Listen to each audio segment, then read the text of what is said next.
Today, we're diving into the world of credit cards and tackling a common challenge: managing debt across multiple cards.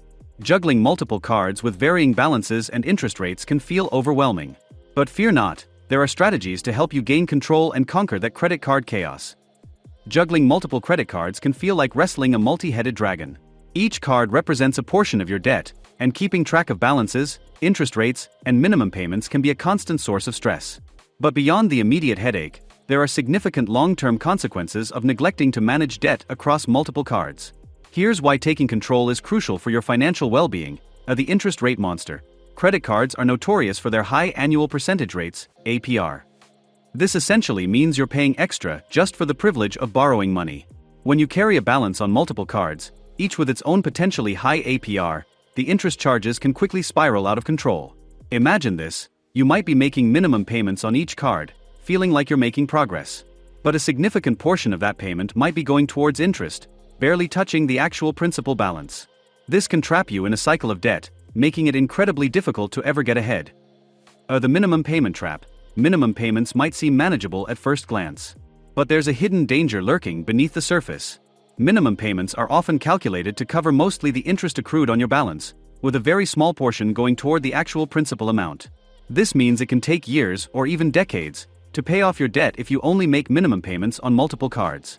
The longer you carry a balance, the more interest accumulates, further extending the repayment timeline. The credit score crumbler. Your credit score is a 3-digit number that holds immense power in your financial life. It impacts everything from loan approvals and interest rates to insurance premiums and even job opportunities. Here's how multiple credit cards with high balances and missed payments can damage your credit score. A credit utilization ratio. This ratio compares your total credit card debt to your total credit limit. Ideally, you want your utilization ratio to be below 30%. Having high balances across multiple cards can significantly increase your utilization ratio, negatively impacting your credit score. A payment history. This is the single most important factor influencing your credit score. Missing payments on any of your cards can have a severe negative impact on your score and take a long time to recover from. The stress spiral. The constant burden of managing multiple credit card bills can be a significant source of stress. The fear of missing payments, the frustration of seeing little progress despite making payments, and the anxiety about the long-term financial implications can all take a toll on your mental well-being. By taking control of your multi-card debt, you can slay the dragon and achieve financial freedom. The strategies and tips presented later in this video will equip you with the tools you need to manage your credit cards effectively, minimize interest charges, improve your credit score, and ultimately achieve peace of mind. Remember, taking charge of your debt is an investment in your financial future and overall well-being. But fear not, brave warrior. Here's a comprehensive arsenal of strategies to help you conquer your multi-card debt dragon and achieve financial freedom. 1.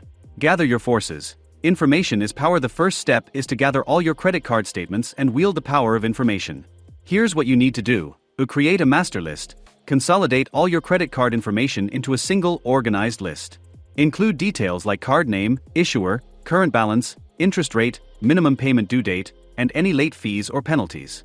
This comprehensive overview allows you to visualize your debt landscape and identify areas that require the most attention.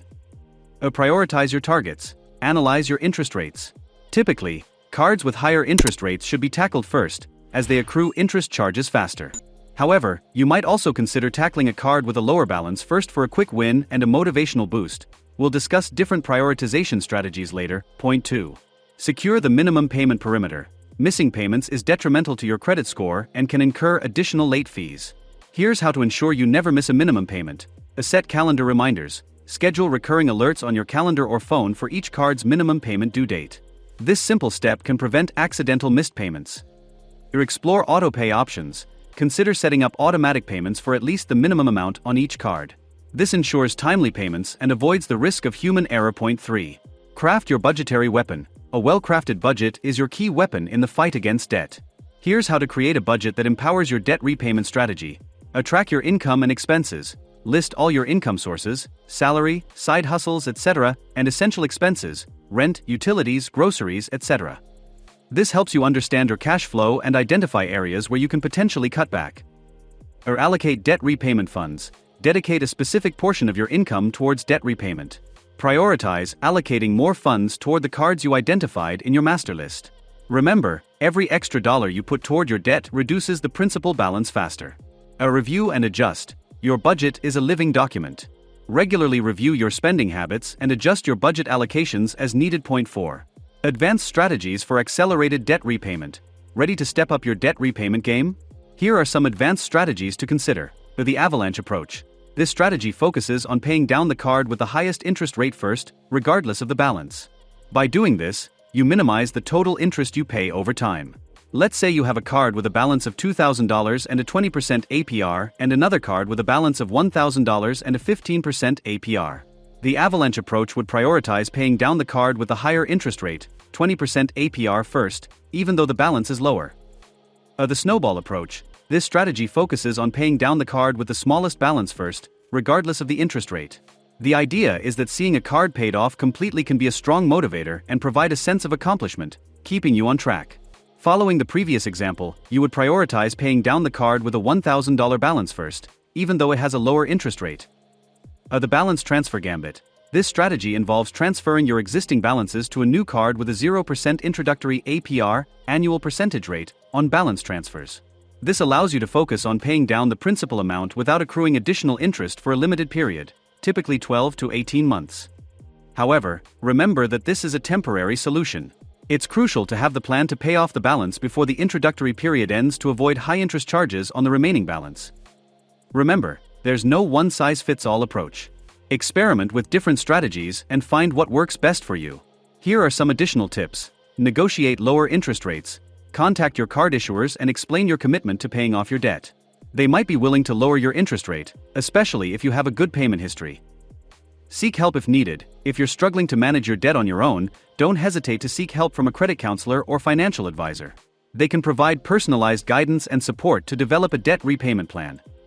Conquering your multi-card debt is possible.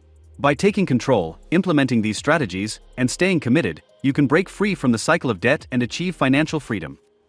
What are your best practices for managing debt across multiple cards? Share your tips and experiences in the comments below. If you have any questions about credit card debt or managing multiple cards, leave a comment and I'll do my best to help. Don't forget to like this video and subscribe to the channel for more personal finance tips and tricks. Remember, knowledge is power, so let's work together to build a brighter financial future.